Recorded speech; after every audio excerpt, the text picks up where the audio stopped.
बिस्मिल्लाहिर्रहमानिर्रहीम। सब खां पहिरियां किरोड़े सलाम उन हस्ती ते जेको सभिनी जहाननि जो सरदार आहे, छो जो असां इहो मोटो खणी निकिता आहियूं त उहो ई हिकिड़ो ई सरदार आहे ऐं उहो ई वाहिद ऐं यकीनी सरदार आहे। जेकॾहिं असां हुनजे पोयां था बीहूं त ख़ुदा असां सां गॾु बीठो आहे। जो इहो वाज़े अल्लाह साईं क़ुर शरीफ़ में ॿुधाए छॾियो आहे त रब ऐं हुनजा मलाइका हरदम हुन सोणे जी सना कनि था ऐं जॾहिं असां हुन सोणे जे पोयां थी बीह रहियासीं त ख़ुदा असां सां गॾु बीठो आहे। अॼु असां नसरुल्लाह गडाणी जे हवाले सां हिते सभु दोस्त गॾु थियासीं। 164 जूं स्टेटमेंट्स रिकॉर्ड थियणियूं हुयूं ऐं जेके असां 10 तारीख़ खां वठी कंटिन्यूअसली हर दफ़े कोर्ट ईंदा रहूं था, पर जेका बाअसर धुर आहे हुनखे कंहिं न कंहिं बहाने सां एडजन कराइण जी या हुन में डिले कराइण जी कोशिश करे पई ऐं हर डेट ते नओं बहानो अची पियो वञे ऐं उन ई दौरान तव्हां ॾिठो त विटनेसिस खे ऐं कंप्लेनेंट साइड खे थ्रेट कयो वियो। न सिर्फ़ आम माण्हुनि जे ज़रिए थ्रेट कयो वियो पर पुलिस जे ज़रिए बि थ्रेट कयो वियो। जो ॻोठ ते रेड करे उन्हनि खे सिर्फ़ ॾेखारण जी कोशिश कई वई त जेकॾहिं अञा तव्हां को नेक्स्ट स्टेप वठो था त तव्हां सां कुझु बि थी सघे थो। उन खे कंटिन्यू रखंदे हींअर मूंखे विटनेसिस ॿुधायो आहे त जॾहिं अॼु सुबुह जो हू पंहिंजा बयान रिकॉर्ड कराइण अचनि पिया त हुननि ते वाट ते हुननि जो घेराव कयो वियो। वाट खां क्रॉस करे जॾहिं हू शहर में पहुता त हुननि जो वरी घेराव कयो वियो। इहा सरासर नाजाइज़ी आहे ऐं जेका पुलिस डिपार्टमेंट आहे, जेका असां कोर्ट जे ज़रिए ऐं डायरेक्टली बि सिक्योरिटी लाइ रिक्वेस्ट कंदा रहिया आहियूं त तव्हां विटनेसिस खे ऐं नसरुल्लाह जी फैमिली खे सिक्योर कयो, पर इन मां इहो साबित थिए थो त शायदि पुलिस जी बि हिन इलाइक़े में हले नथी जो विटनेसिस जो घेराव कयो वियो आहे। अॼु जेको बयान कोर्ट में गवाहनि रिकॉर्ड करायो आहे उन बयान में उन्हनि रियल माण्हुनि जा नाला जेके पुलिस पंहिंजे बयाननि में रिकॉर्ड न कराया हुआ ऐं अॼु उहो ॾींहुं अची वियो त गवाहनि पंहिंजा सही बयान कोर्ट में रिकॉर्ड कराया आहिनि, जंहिंमें ख़ालिद लुंड MNA, उन जो पुटु शहबाज़ लुंड ऐं उन जो पुटु नूर मोहम्मद लुंड, जेके इन खां पहिरियां बि नसरुल्लाह जे भाउ खे ऐं उन जे कज़न खे घेराव करे हुन जे मौतमार जूं धमकियूं ॾेई चुका हुआ। जेको अॼु हुननि कोर्ट खे ॿुधायो आहे त असांखे हुननि चयो त नसरुल्लाह असांजे ख़िलाफ़ बकवास थो करे, अगरि उहा हुन बंदि न कई त तव्हां हुन जो लाश खणंदव।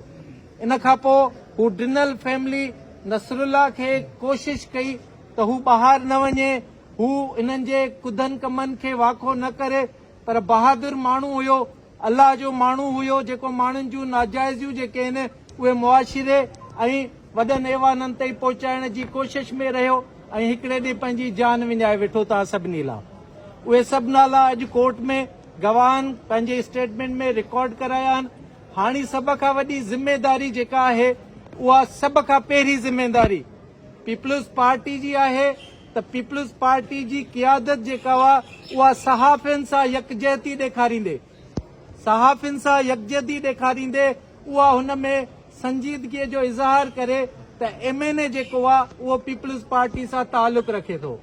पीपल्स पार्टी खां पोइ सिंध गवर्नमेंट इन में संजीदगी ॾेखारे त आया ही जेके सहाफ़ी जेको असांजो आवाज़ थियनि था, जेको अवाम जो आवाज़ थियनि था, उहे पंहिंजी संजीदगी ॾेखारनि त आया उन्हनि सां कंसर्न जेको MNA आहे, जेको म्यूनिसिपल कमेटीअ जो चेयरमैन आहे या वरी जेको ॿियो बाअसर हिन में मुलविस आहिनि, आया सिंध गवर्नमेंट उन्हनि खे ऑन करे थी या बेगुनाह शहीद थियल नसरुल्लाह जी फैमिली खे ऑन करे थी। गॾोगॾु जेके बि मददूं कयूं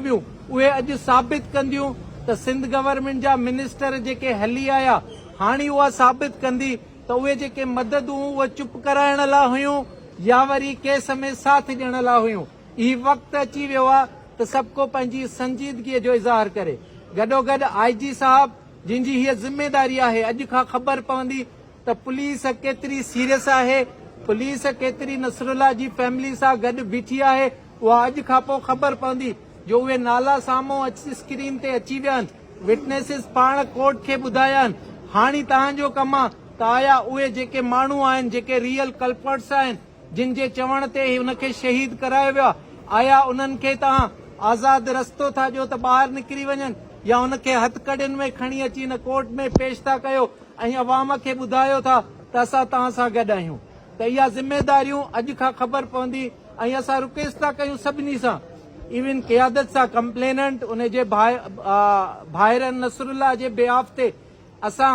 IG साहब खे रिक्वेस्ट था कयूं त तव्हां पंहिंजो संजीदगी ॾेखारियो। असां सिंध गवर्नमेंट खे रिक्वेस्ट था कयूं त जहिड़े तरीक़े सां तव्हां रिस्पॉन्स कयो, हाणे उहो वक़्तु अची वियो आहे, हाणे उहो वक़्तु अची वियो आहे त तव्हां उहा जेका तव्हांजी संजीदगी हुई उहा वाकई संजीदगी हुई या सिर्फ़ मामले खे डाइवर्ट करण जी हिकिड़ी कोशिश हुई ऐं उहे कूड़ियूं मुस्कुराहटूं जेके तव्हां असांखे ॾेई वियो उन जो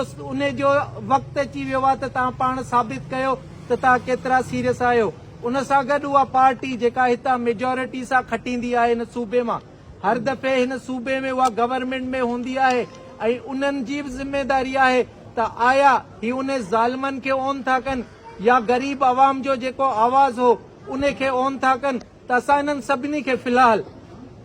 अॼु खां शुरूआत थियण थी वञे पई त असां हिन वक़्तु उन्हनि खे रिक्वेस्ट था कयूं त पंहिंजी संजीदगीअ जो इज़हार कनि ऐं गॾोगॾु कंप्लेनेंट ऐं विटनेसिस जी सिक्योरिटी खे इंश्योर कनि जो सुबुह बि उन्हनि जो घेराव कयो वियो आहे, शहर में बि उन्हनि जो घेराव कयो थो वञे, जेके ख़बर खणी था निकिरनि, जेके दोस्त कोर्टुनि में था अचनि उन्हनि जो घेराव कयो थो वञे। इहो त सरासर इन शइ खे ज़ाहिर थो करे त स्टेट जेका हुआ उहा माण्हुनि खे सिक्योर करण ऐं माण्हुनि जी सिक्योरिटीअ